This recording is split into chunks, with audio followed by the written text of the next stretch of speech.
வணக்கம். இது people English series. இன்னைக்கு வீடியோல நம்ம பார்க்க போறது, சில சமயங்கள்ல நம்ம ரொம்ப எக்ஸாஜரேட் பண்ணி சொல்லுவோம். பயங்கர கூட்டம். நகர கூட முடியல. அந்த அளவுக்கு சொல்லுவோம். ரோட்ல இருக்க தாரே உருகுற அளவுக்கு வெயில் அடிக்குது. நாக்கே வெந்து போச்சு. அவ்ளோ சூடு. கண்ணையே திறக்க முடியல. அந்த அளவுக்கு அப்படி ஒரு தூக்கம். ஸோ இந்த மாரிலாம் நம்ம சொல்றோம் இல்லையா? அஃப்கோர்ஸ் இது கூட நம்ம உண்மைன்னு சொல்லலாம். சில சமயங்கள்ல நம்ம ரொம்பவே எக்ஸாஜரேட் பண்ணி சொல்லுவோம். இதையெல்லாம் சொல்றதுக்கான ஒரு ஸ்ட்ரக்சர தான் நம்ம பார்க்க போறோம். ரொம்ப சிம்பிளான ஒரு structure. So that. So that அப்படின்னு ஒரு சிங்கிள் ஃப்ரேஸா சோ அண்ட் தட் ரெண்டுமே சேர்ந்தாப்புல வரும். அது ஒரு ஃப்ரேஸ். அதுக்கு டிஃப்ரெண்ட் மீனிங். நாம இன்னைக்கு பார்க்க போற இந்த சோ தட் இந்த இடத்துல சோவை வந்து நம்ம அதனால் அப்படிங்கிற அர்த்தத்துல யூஸ் பண்ணல. இங்க நம்ம வந்து சோ வந்து வெரி ரொம்ப அந்த அளவுக்கு அந்த மாதிரி சொல்றதுக்கு நம்ம யூஸ் பண்ண போறோம். ஸோ இதுக்கான எக்ஸாம்பிள்ஸ் பார்த்தோம்னா உங்களுக்கே ஈஸியா இருக்கும் இந்த ஸ்ட்ரக்சர். இந்த ஸ்ட்ரக்சர்ல ரொம்ப சிம்பிளான ஒரு ஸ்ட்ரக்சர். இதுல உங்களுக்கு எந்த கஷ்டமுமே இல்லை. ஈஸியா பண்ணிடலாம். இப்ப நம்ம ஃபர்ஸ்ட் எடுத்துக்க போற எக்ஸாம்பிளே பார்த்தீங்களான்னா, நம்ம சொன்ன மாரி கண்ணையே திறக்க முடியல. அந்த அளவுக்கு எனக்கு அப்படி ஒரு தூக்கம். இதுதான் நம்ம சொல்லப் போறோம். நீங்க ஃபர்ஸ்ட் பண்ண வேண்டியதெல்லாம் நம்ம வந்து இதுல எத பத்தி பேசுறோம் அப்படின்றத சொல்றது தான். நம்ம இந்த இடத்துல தூக்கத்த பத்தி தான் பேசுறோம் இல்லையா? ஸோ எனக்கு அப்படி ஒரு தூக்கம். எனக்கு அந்த அளவுக்கு தூக்கம் வந்துச்சு. அதுதான் இந்த இடத்துல முக்கியமான விஷயம் இல்லையா? ஸோ அததான் நம்ம சோ வச்சு சொல்லப் போறோம். I was so sleepy. Past டென்ஸ்ல இருக்கிறதுனால ஐ வாஸ் சோ ஸ்லீப்பி. என்னால கண்ண கூட தொறக்க முடியல அப்படின்னு நம்ம சொல்லப் போறோம். ஸோ ஐ குடன்ட் ஈவன் கண்ண தொறக்க கூட முடியல. ஐ couldn't even open my ice. இந்த மாதிரி ஈவன வச்சு நம்ம எம்ஃபசைஸ் பண்றது நம்ம நெறைய எக்ஸாம்பிள்ஸ் பார்த்துட்டு இருக்கோம். ஸோ ஈவன வந்து எத எம்ஃபசைஸ் பண்ணணுமோ அதுக்கு முன்னாடி போட்டுக்கோங்க. அதுலயும் இந்த மாதிரி 2 வெர்ப்ஸ் வந்ததானா, நம்ம இந்த ஆக்ஸிலரி வெர்ப்க்கு அப்புறம் ஈவன போடணும். So I couldn't even open my eyes. I even couldn't open my ஐஸ்ன்னு சொல்லக்கூடாது. I couldn't even open my eyes. I was so sleepy that I couldn't even open my eyes. So இதுதான் structure. But நீங்க பேசுறப்போ இந்த தட்டை விட்டுட்டு பேசலாம். எப்பவுமே பேசுறப்போ இந்த தட்டு வந்து ஒரு டிஸ்டர்பன்ஸாவே இருக்கும். ஐ was so sleepy I couldn't even open my ice அப்படின்னு சொன்னாலே போதுமானது. அதே மாதிரி தான் இந்த எக்ஸாம்பிளும். அவளுக்கு சிரிப்பு தாங்க முடியல. அந்த அளவுக்கு அவளுக்கு சந்தோஷம் அப்படின்னு நம்ம சொல்லப் போறோம். ஸோ அந்த அளவுக்கு அவளுக்கு சந்தோஷம். அவ ரொம்ப ஹாப்பி. அதை தான் நம்ம மீன் பண்றோம் இல்லையா? ஸோ அதை தான் நம்ம சோ வச்சு சொல்லப் போறோம். ஸோ பாஸ்ட்ல தான் நம்ம சொல்றோம். She was so happy. She was so happy. அவளால சிரிப்பை கண்ட்ரோல் பண்ண முடியல. அதுதான் சிரிப்பு தாங்க முடியலன்னு நம்ம சொல்றோம். So she couldn't even stop smiling. She couldn't even stop smiling. சேர்த்து சொல்லலாமா? She was so happy that she couldn't even stop smiling. இல்லைன்னா she was so happy she couldn't stop smiling. That இல்லாமலே நம்ம சொல்லலாம். குழந்தை அழுது, சத்தமா அழுது. எந்த அளவுக்கு அப்படின்னா, மொத்த தெருவுக்கும் கேட்கிற அளவுக்கு அந்த குழந்தை சத்தமா அழுதுச்சு அப்படின்னு நம்ம சொல்லப் போறோம். ஸோ குழந்தை சத்தமா அழுதத தான் நம்ம வந்து இந்த அளவுக்கு அப்படின்னு எக்ஸாஜரேட் பண்றோம் இல்லையா? ஸோ குழந்தை ரொம்ப சத்தமா அழுதுச்சு. Past tense. The baby cried so loudly. The baby cried so loudly. எந்த அளவுக்கு? மொத்த தெருவுக்கும் கேட்கிற அளவுக்கு. ஸோ நம்ம வந்து சென்ஸ் வெர்ப் கேன் யூஸ் பண்றோம். ஸோ பாஸ்ட் டென்ஸ்ன்றதுனால குட்ன்னு போட்டிருக்கோம். The whole street could hear. The whole street could hear. The baby cried so loudly that the whole street could hear. சில பேரோட எழுத்து ரொம்ப சின்ன சின்னதா இருக்கப்ப நம்ம சொல்லுவோம். ஏன் இப்படி நுணுக்கி நுணுக்கி எழுதுற? மேக்னிஃபைங் கிளாஸ் வச்சு தான் பார்க்கணும் போல இருக்கு. பூத கண்ணாடி வச்சு தான் பார்க்கணும் போல இருக்கு. லென்ஸை வச்சு தான் பார்க்கணும் போல இருக்கு. எப்படி நம்ம சொல்லுவோம் இல்லையா?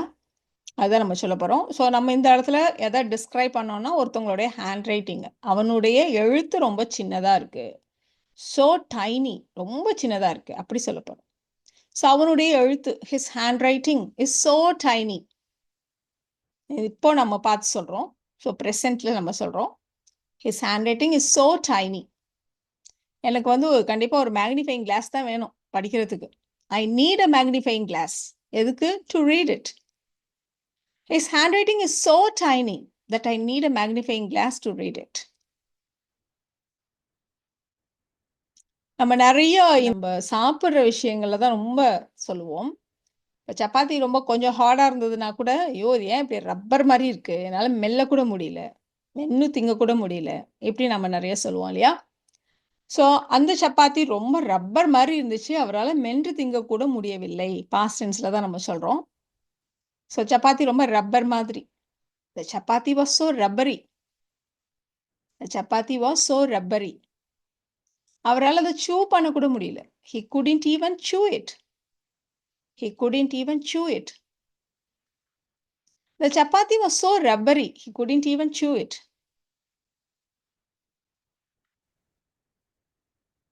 அடுத்து நம்ம பார்க்க போறது ரொம்ப சிம்பிளான ஒரு காமனான எக்ஸாம்பிள். சாயந்தர நேரம் அன்னைக்கு நாள் ஃபுல்லா எவ்வளவு வெயில்ன்றத நம்ம சொல்லுவோம். இன்னைக்கு ரொம்ப வெயில். ரோட்ல இருந்த தார் கூட உருகிடுச்சு அப்படி நம்ம சொல்லுவோம். ஸோ இன்னைக்கு ரொம்ப வெயில். It was so hot today. It was so hot today. தட்ல தார் கூட அப்படின்னு இருக்கிறதுனால இந்த தார் கூட தான் நம்ம வந்து ஈவன்ற வார்த்தையை சேர்த்துக்க போறோம். Even the tar on the road melted. Even the tar on the road melted. It was so hot today that even the tar on the road melted. It was so hot today, even the tar on the road melted. இப்படி நம்ம சொல்லுவோம். திரும்பவும் ஒரு சாப்பாட்டை பத்தி தான் நம்ம சொல்ல போறோம். இட்லி ரொம்ப கல்லு மாதிரி ஹார்டா இருக்கு. இதை வேணா ஒரு பேப்பர் வெயிட்டா கூட அதை யூஸ் பண்ணலாம். ஸோ ரொம்ப கிண்டலா சொல்லுவோம் இல்லையா? ஸோ இந்த மாதிரி நம்ம சொல்ல போறோம்.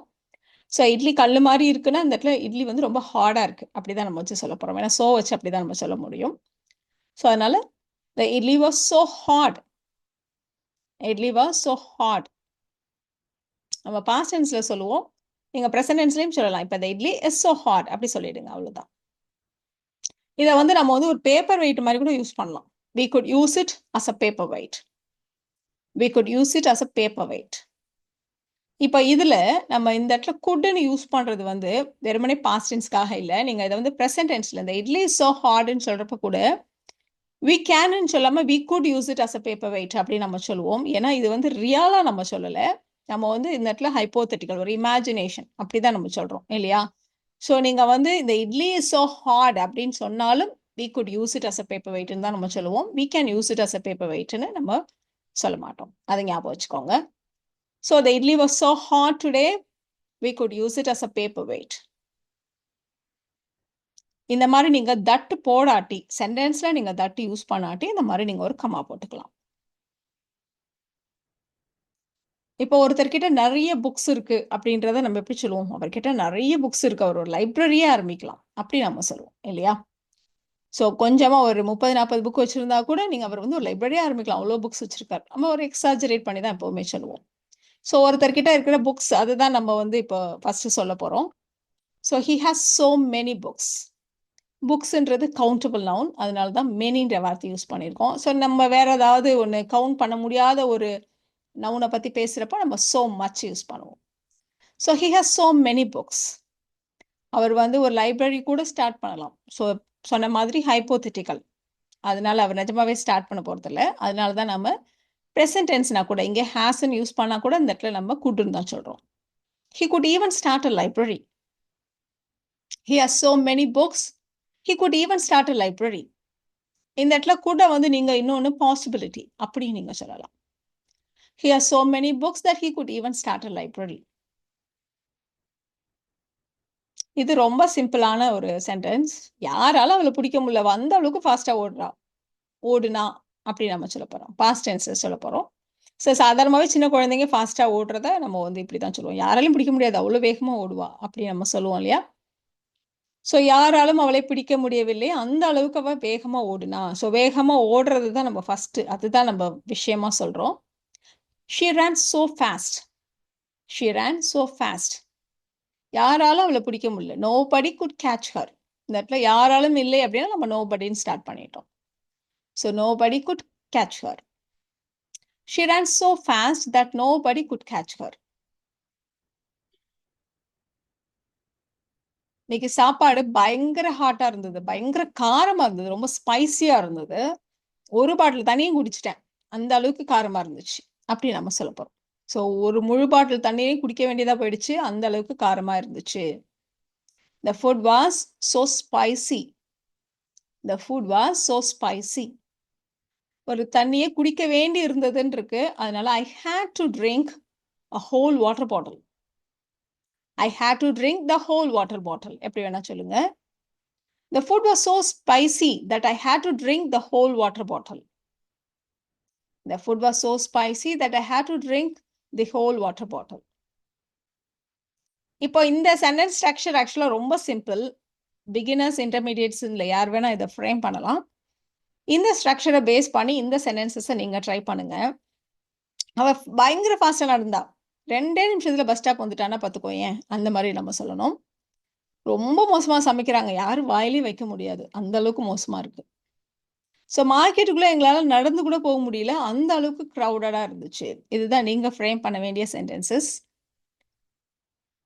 ஸோ இந்த சென்டென்சஸ நீங்க ஃப்ரேம் பண்ணுங்க. உங்களுக்கான ஆன்சர்ஸ நான் போஸ்ட் பண்றேன். நீங்க அப்போ செக் பண்ணிக்கலாம்.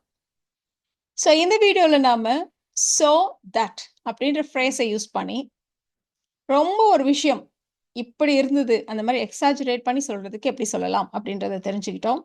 இந்த வீடியோ உங்களுக்கு யூஸ்ஃபுல்லா இருக்கும்னு நெனைக்கிறேன். Thank you so much.